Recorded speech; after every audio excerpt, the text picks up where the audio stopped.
साथियों नमस्कार। आज हम आपके बीच में एक और नया वीडियो लेकर हाजिर हैं।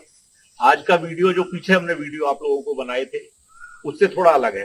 पिछले वीडियोस में हमने कुछ टॉपिक्स कवर किए थे गन्ने के बारे में, बट आज हमने जो सवालात हमारे उन टॉपिक्स और उन वीडियोस को देखकर हमारे साथियों ने किए हैं, उन सवालों के जवाब देने की कोशिश हम या तो कमेंट्स के माध्यम से करते हैं, और कुछ सवाल ऐसे हो सकते हैं जिनको हम कमेंट्स के माध्यम से जिनके जवाब नहीं दे सकते, थोड़े लेंदी होते हैं, तो उसके लिए हमने सोचा कि हम एक वीडियो बनाकर उन सवालों के ऊपर इस पर आज चर्चा करें। तो आज जो हमारे एक साथी हैं उन्होंने बहुत ही अहम सवाल किया है कि हमें गन्ने की फसल में कितना उर्वरक का इस्तेमाल करना चाहिए, कितनी मात्रा का इस्तेमाल करना चाहिए और किस समय करना चाहिए। साथियों, ये बहुत ही अहम सवाल हमारे एक किसान भाई ने किया है, क्योंकि अक्सर देखा गया है कि किसान भाई दोनों ही गलतियां कर देते हैं। हमारे किसान भाई उर्वरक की मात्रा, खासकर यूरिया की मात्रा जरूरत से ज्यादा इस्तेमाल करते हैं, जिसका गन्ने की फसल पर और पैदावार पर कोई ज्यादा लाभ नहीं होता है, लेकिन किसान की लागत बढ़ जाती है। दूसरा जो प्राय देखने में आया है कि हमारे किसान भाई बरसात के मौसम में यूरिया का इस्तेमाल करते हैं, जिसका कोई फायदा नहीं है।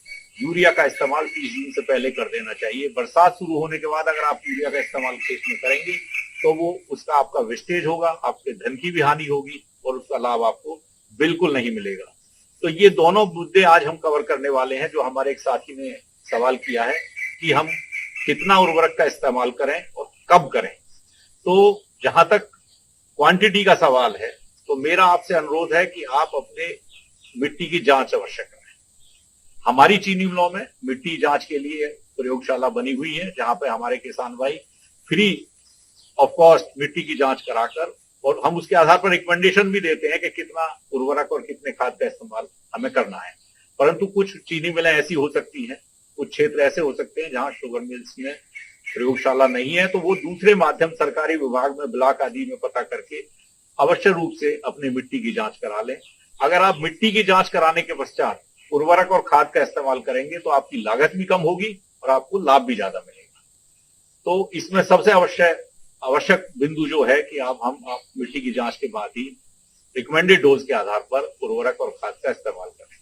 दूसरा मेरा इसमें बिंदु ये है, टॉपिक पर आने से पहले, कि हम रासायनिक खादों का प्रयोग, रासायनिक उर्वरकों का प्रयोग कम से कम करने की कोशिश करें, क्योंकि इससे प्रदूषण बढ़ता है, जल प्रदूषण बढ़ता है, वायु प्रदूषण बढ़ता है और आपकी जो फसल है वो भी प्रदूषित होती है। तो किसान भाई कोशिश ये करें कि जैसे गोबर की सड़ी खाद का इस्तेमाल करें, वर्मी कंपोस्ट द्वारा बनाई गई जो केंचुए जो खाद को सड़ाकर बनाते हैं वो उसका इस्तेमाल करें, हरी खाद का इस्तेमाल करें। इससे एक तो आपकी लागत कम होगी और दूसरा ये किसान भाइयों के आम जीवन की चीजें हैं। गोबर अक्सर सभी किसान भाइयों के यहाँ मिल जाएगा क्योंकि वो पशु भी पालते हैं, तो उसका इस्तेमाल करें और उसको इस्तेमाल करने का आपको दूसरे बेनिफिट्स भी मिलेंगे। एक तो आप प्रदूषण नहीं कर रहे हैं किसी भी तरीके का, दूसरा साथ ही साथ आप ये भी अपनी जो आपकी भूमि की उपजाऊ शक्ति है या उसका जीवन है उसको बढ़ा रहे हैं, और जमीन के अंदर आप पोरोसिटी बढ़ाएंगे, जमीन में जल धारण की क्षमता बढ़ेगी, जमीन का बल्क डेंसिटी कम होगी, जमीन में जड़ों का विकास अच्छी तरीके से हो पाएगा। साथ ही साथ जो मित्र जीवाणु हैं जमीन में, उनकी संख्या में बढ़ोतरी होगी, जिससे कि जो अवशेष हैं फसल के, जैसे पत्ती है, जड़ है, तना है, जो गिर जाते हैं जमीन में, वो भी एक खाद के रूप में, एक ऑर्गेनिक कार्बन के रूप में आपको मिल पाएंगे और आपकी जो जमीन की जो ह्यूमस है उसमें बढ़ोतरी होगी, जिसका ओवरऑल लंबे समय तक किसानों को फायदा मिलेगा। तो मेरा अनुरोध है कि पहले आप ऐसी खादों का इस्तेमाल करें, लेकिन ऐसा देखा गया है कि खाली खाद से, देसी खाद से भी काम नहीं चलता है और हमें कुछ ना कुछ उर्वरक का इस्तेमाल करना ही पड़ता है अगर हमें अच्छी फसल, अच्छी पैदावार ले। मिट्टी की जांच अगर आप नहीं कर पाते किसी भी कारण से, तो एक ब्लैंकेट एप्लीकेशन का जो किताबों में लिखा हुआ है, लिटरेचर्स में लिखा हुआ है कि हमें कितना इस्तेमाल उर्वरक का करना चाहिए गन्ने की फसल में, मैं आपको वो भी बता देता हूं। हमें प्रति hectare 180 kilogram nitrogen, 80 kilogram phosphorus और 60 किलोग्राम पोटाश की आवश्यकता होती है 1 हेक्टेयर में। अब इसको देना कैसे है? इसके दो कॉम्बिनेशन हो सकते हैं।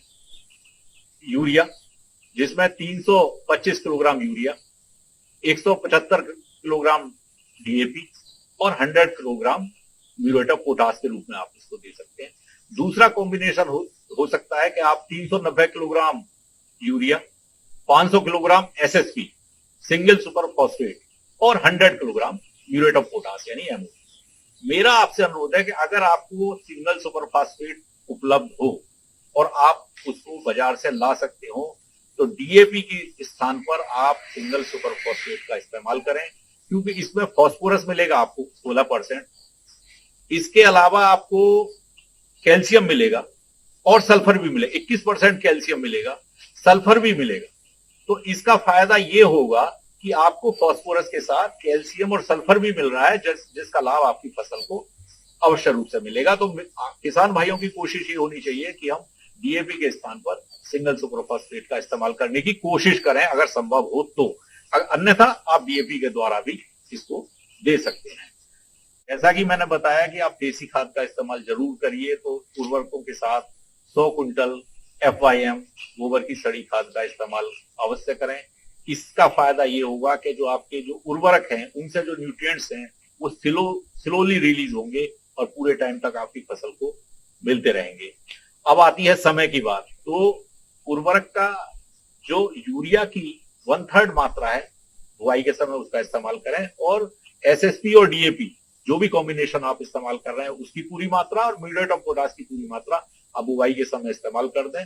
और जो 2/3 यूरिया बचा हुआ है उसका 1/3 अप्रैल के महीने में और 1/3 जून के महीने में, 30 जून से पहले अवश्य इस्तेमाल कर लें। 30 जून के बाद आप यूरिया का इस्तेमाल ना करें, उसका आपको पूरा फायदा नहीं मिलेगा और वो उस समय बरसात शुरू हो जाएगी और आपका वो जमीन में लीच कर जाएगा, जमीन के अंदर रिसाव हो जाएगा या वो बहकर दूसरी जगह चला जाएगा और आपका पूरा फायदा, आपको जो पैसे खर्च किए उसका नहीं मिलेगा। तो मेरा आपसे अनुरोध है कि यूरिया का इस्तेमाल आप 30 जून से पहले अवश्य करें। और मेरा सभी साथियों से अनुरोध है कि आप लोग हमारे जो वीडियोस हैं उसके ऊपर कमेंट्स करते रहिए, हमसे सवालात, आपकी जो क्वेरीज हैं उसको पूछते रहिए। कोई आपके सुझाव हैं तो अवश्य दीजिए, हम आगे उसमें सुधार करने की कोशिश करेंगे। तो साथियों, हम उम्मीद करते हैं कि हम आपके सभी सवालों के जवाब कमेंट्स के माध्यम से या वीडियोस बनाकर देते रहेंगे। जो बिंदु थे आज हमने कवर किए कि कितना उर्वरक इस्तेमाल करें और कितनी मात्रा में करें और कब करें। तो मेरा ऐसा मानना है कि हमारे किसान भाई, इनको वैसे तो किसान भाई हमारे सब जानते हैं, हमसे ज्यादा जानते हैं, लेकिन फिर भी एक रिमाइंडर के रूप में हम ये आज वीडियो दे रहे हैं ताकि वो अपना खाद का इस्तेमाल सही तरीके से कर सकें और कम से कम पैसा खर्च करके अधिक से अधिक उत्पादन प्राप्त कर सकें। तो ये आज हमने इस टॉपिक को कवर किया है। अगला टॉपिक मैं फिर दोबारा आपको बता रहा हूं, बहुत अहम टॉपिक है रेड रॉट, जिसको गन्ने का कैंसर भी कहते हैं। अगला टॉपिक हम उसको लेकर आएंगे। इसके लिए मेरा किसान भाइयों से अनुरोध है कि उसके बारे में जानकारी प्राप्त करने के लिए आप इस चैनल को जरूर सब्सक्राइब करें और अगर आपको ये वीडियो अच्छे लग रहे हैं तो लाइक भी करते रहें। धन्यवाद, नमस्कार।